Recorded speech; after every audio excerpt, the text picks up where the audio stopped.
I have a question. Yes. Sometimes in meditation, I have a sensation where my torso feels very, very, very long. And it's like it's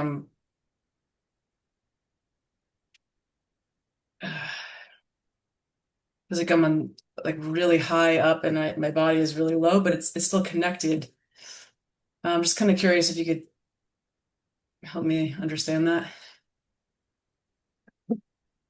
Have you ever seen the paintings of an artist named El Greco?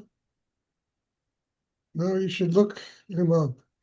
He was a Renaissance painter. I think he was a Greek who lived in Spain. And he used to paint these saints exactly as you just described them, with these elongated bodies. It's almost like their heads, their arms in the air were touching the sky, their feet were on the ground.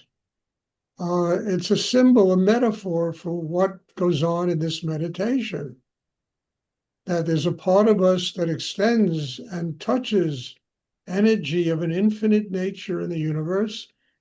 And then we are planted, we are grounded on the earth where we live, where we have to have balance and foundation in order to do two things. First of all, to extend our consciousness to where it reaches to the highest planes of spiritual energy. And secondly, work out our karma. Our feet are planted on the ground. We have to work out our karma living in the world. What you described is very similar to what this great artist used to paint. And his whole metaphor and the way he created people was that human beings are an extension. Understand, their feet are on the ground, they live in the world, they got to deal with karma and whatever the world presents to them. At the same time, there's a part of them that extends into the cosmos and is connected to infinite energy in the universe, God, spirit, whatever one wants to call it.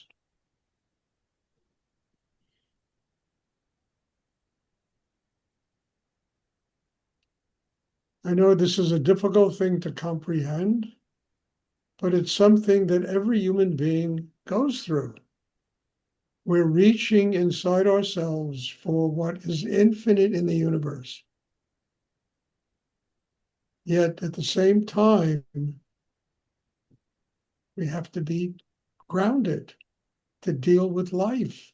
Even to deal with infinite energy, we need to have enormous inner strength and have serious grounding in order to deal with energy that is infinite in the universe. So we're here and there at exactly the same time. This meditation develops a system like that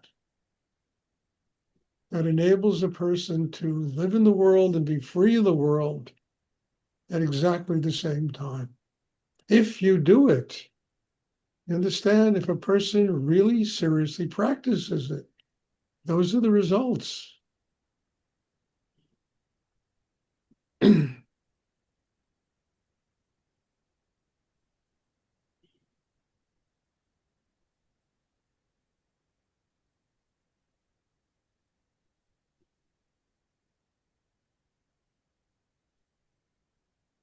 Does anyone else have a question they would like to ask?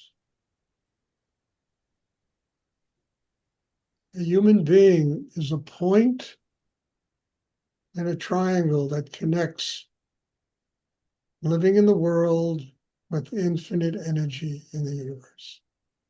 That point in the triangle is located directly below the navel.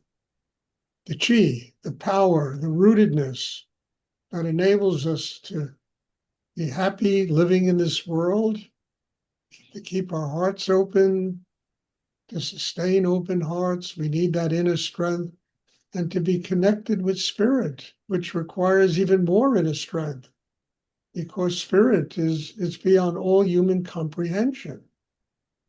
It's a power that exists beyond anything we can comprehend. And in order to open and receive it, we have to have that power, that strength inside ourselves. So we live in the world, we're free of the world. And what we share with the world is an open heart. Well, the heart is not going to stay open unless it has grounding, it has roots, it has a foundation.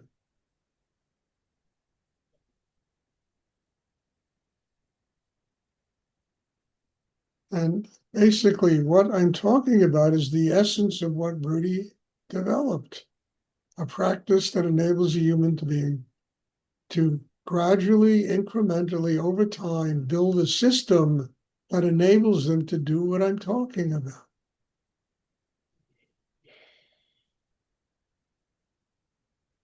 And what we create,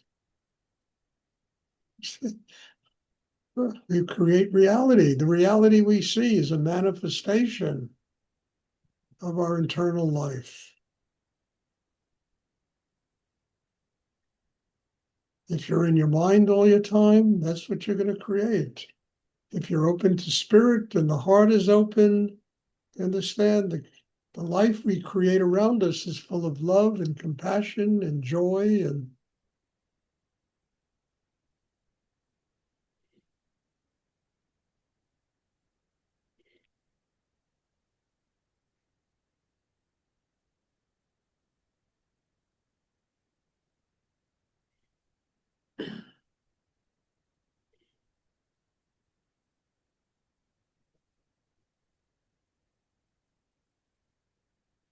I mean, I don't know if El Greco practiced Kundalini yoga, I doubt it, but through his, deeply Christian belief and spiritual connection with his belief system, with that Christian mystical element, he was able to create those kinds of great works of art.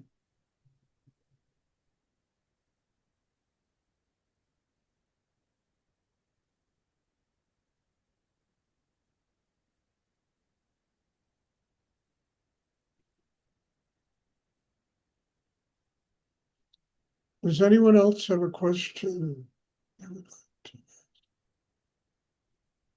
And finally, with this, the thing that you realize when you build the kind of system I'm talking about, the reality that you see outside yourself is unique to your vision of the world. We create the reality we see. Understand, I've said it many times, Shakti, higher energy, spirit is neither positive or negative. It enters a human being. And if a person spends all their time in their mind and emotions, it transforms that Shakti, that spirit, into positive and negative, which is projected onto life. And that's the reality they see. If a person learns to open inside and absorb that spiritual energy, it transforms their negativity into something that truly is, that transcends, both positive and negative. It creates a harmony, a balance. And that's what we see. The world becomes that. Problem with people is they're so in their minds and emotions that all of spirit becomes mind and emotions. And then they project that conflict onto life instead of opening inside. Suddenly the world changes. You see a different reality. The things that bug you that you don't like, just things that you can use to grow in your life. They're not negative energies. They're teachers telling you what you've got to do to grow inside yourself. Probably the most frustrating part of this is that we can't really change other people unless they are willing to open to be changed. And each and every human being sees their own reality. And if a person opens inside and they want to change, they begin to see a different world. It's a world, life itself becomes this amazing teacher. of what we need to do every day to grow inside and to get past ourselves and to open to God, to spirit, to higher energy.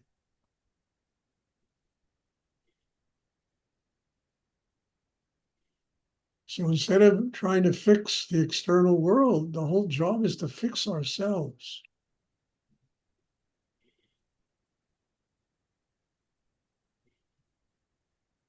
And we all have the tools. We're born with them. We don't have to go shopping for them, looking for them. We have the tools. What we need to shop for is the thing I talk about, and looking for somebody who can teach us how to use those tools to build an inner life that can do what I'm talking about. That's all a teacher is, a priest, a rabbi, any so-called spiritual person. Their job is to help another human being build themselves inside so they can use the tools they were born with in order to connect with higher energy and transform themselves and transform their lives.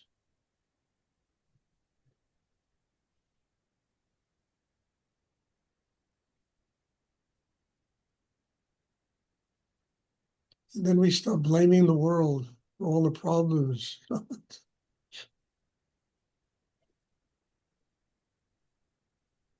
We can use it all. What is it teaching me about me? I see craziness. What about me is crazy? I see greed. What about me is greed? I see fear. What about me is afraid? How do I get past that? How do I get stronger than that? Those are the real questions.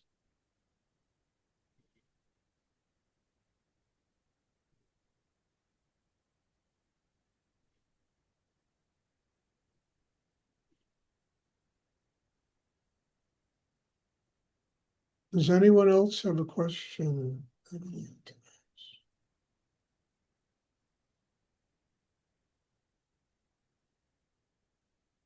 And that's all this meditation is about, really.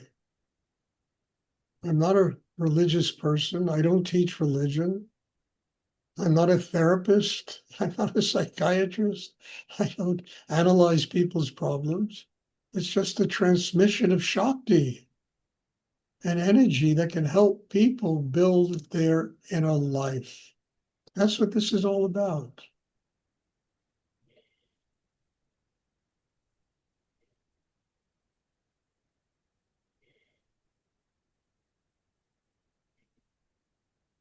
And being used, one has worked long enough on themselves in life that you become a vehicle for God's energy. They use you. The cosmos uses you to transmit this kind of energy to help people grow in their lives.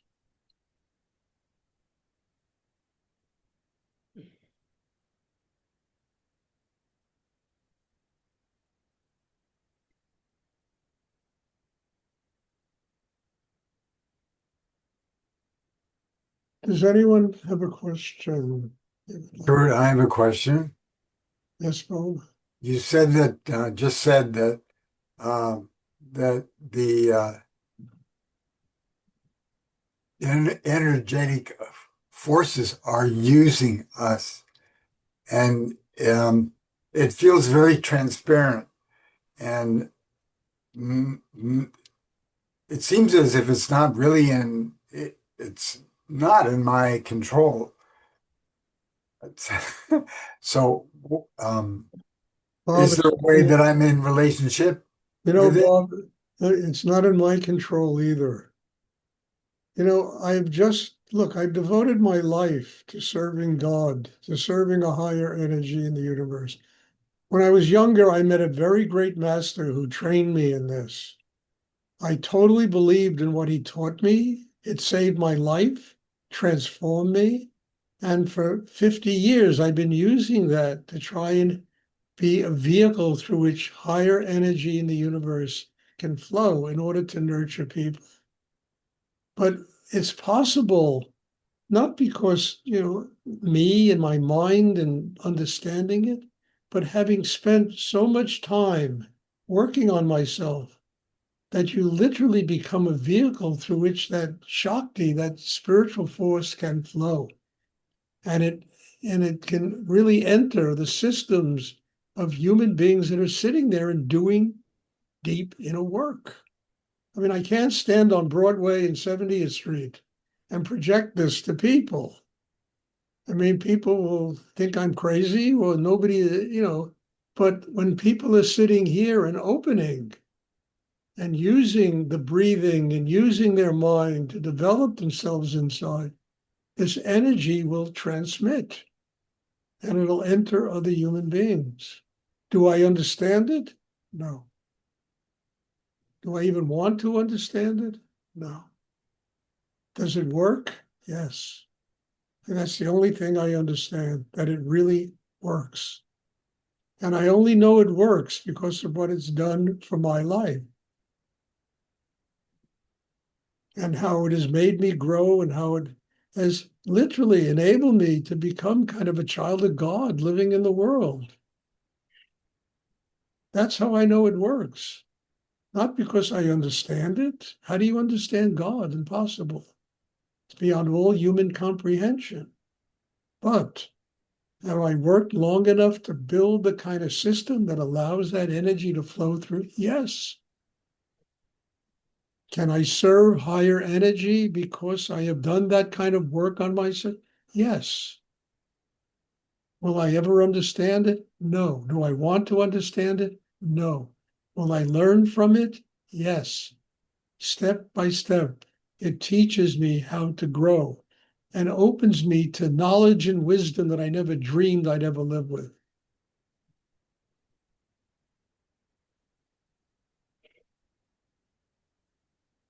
Is it any of my business that I'm aware that it's flowing through? Yes, I'm aware it goes through. Do I understand what it brings? No. I am just grateful that I can be a child of God and allow that energy to flow through and hopefully give life to other people who are willing to do the work on themselves to receive it. That's what a teacher is, you know? I mean, I've told you this 1,000 times, and I've also written a lot about it in my book. We're sitting there and listening to this guru talk about if you worship the guru, the guru is God. And if you worship the guru, you will get spiritually. And, hear Rudy whispering in my ear, the best the guru can be is the servant of God and the servant of his students. I will never forget that. It is a teaching that was so profound that it really transformed me at that moment. The humility of it was extraordinary. The best a teacher can be, the best any human being can be, is the servant of God and the servant of the people in their life. And yes, you feel the energy flow. Do I know how it's going to affect you? No. Each person here will be affected differently because each person is a different human being.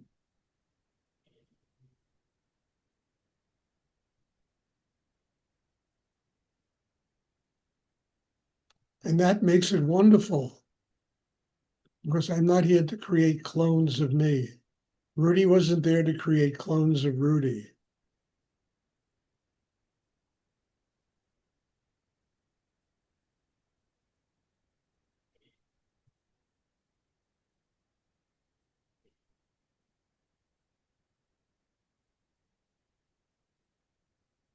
Thank you, Stuart. I mean, a very good question, Bob, and very good question, Rachel. Well, I don't think it's here anymore. Oh, no, there you are. Okay. Very good question. Does anyone else have a question you would like to?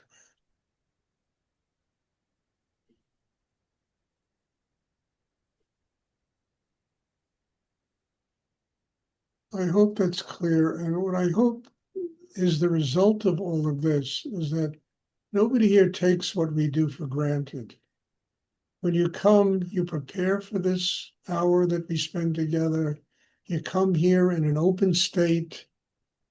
You understand, you bring the best part of yourself here so that you can receive the highest level that you can possibly receive at this moment in your life. That makes the classes work. I have to bring the best part of myself here.